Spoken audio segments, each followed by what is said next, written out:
what is up, everybody? Welcome back to another episode of Cup Check. Me and Zach are pounding out some episodes tonight to try and get you guys as much content here as we can. Some pretty busy schedules, but got to get the fans what they want. Hopefully, if you're here, you're a real one, and we will remember you when we make it big one day. So, Zach, starting us with the pitcher breakouts. Who you got? All right, my first guy, Vladimir Gutierrez. I like starting off these breakout vids with a Reds guy just because I watch him the most. And Vladdy Goots is just a quality start machine. He's a guy that he usually goes 6-7 innings. He's a bit of a workhorse and generally around 3 runs. He gets a few strikeouts right around that strikeout per inning rate. And yeah, Vladimir Gutierrez is my first breakout.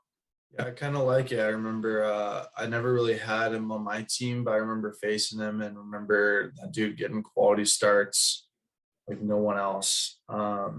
So for my first breakout, I actually have a guy that's he's pretty popular on a lot of breakout lists. Shane Baz.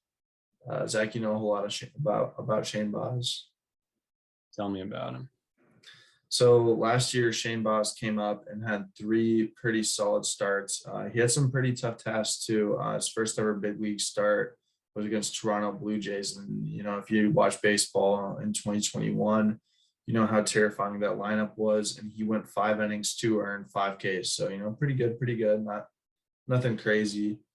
6 days later, he went up against Miami and almost had his first ever quality start, going 5.2 innings with 9 strikeouts. So we kind of saw that first bit of, ooh, this guy is pretty filthy against Miami. And he kind of showed why he has an 80 grade fastball, which is the top grade you can get on a pitch. So Shane Baz is pretty filthy. And then his final start, I don't really know if this was kind of like a relief outing or what. He went 2.2 innings against the Yankees, giving up 1 earned and 4 strikeouts, which I still take that as a dub. A young pitcher basically getting 3 innings, 1 earned, 4 Ks against a really tough opponent. That's pretty good. I'm not sure if he played much in the playoffs. That's something I'll have to look into as I make more of my decisions about how many shares of Shane Baz I want. But I know the kid is electric. And I wouldn't expect a full season of workload because the Rays are going to really baby him. But I think when he plays, he's going to be really good. I like it. My second guy is McCullers Jr., a guy that was actually in my top 20 starting pitchers for the 2022 season. We kind of saw him break out last year a little bit, but another just quality start type guy. But he's got a little bit more like power stuff, strikeout stuff, and a filthy slider. He played well in the playoffs. So McCullers Jr. is my second breakout. Yeah, I could definitely see him breaking out and kind of really solidifying himself as his top 20 arm, maybe even a little higher. If I remember correctly, the dude has a really nasty 2-seam. Maybe I'm tweaking. Maybe I'm thinking of somebody else. You're right. He's got the 2-seam slider combo, and they just.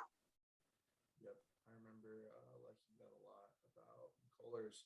So my next breakout, I'm really hoping this guy gets back into the league. He had some injury problems last year. Obviously he's not going to be able to break out if he's not healthy, but I think a healthy Sixto Sanchez is ready to really anchor down in that Miami staff and kind of make a little bit of a name for that Miami group. It's really young, it's really talented, and keeping the theme going with the 80 grade fastballs. The only other one out there right now is Sixto Sanchez. Yeah, he's just got to stay healthy. And my last guy is Patrick Sandoval for the Angels.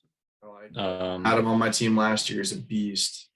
Yeah, absolute beast. He only had he didn't play a whole season last year. He had around 10 starts.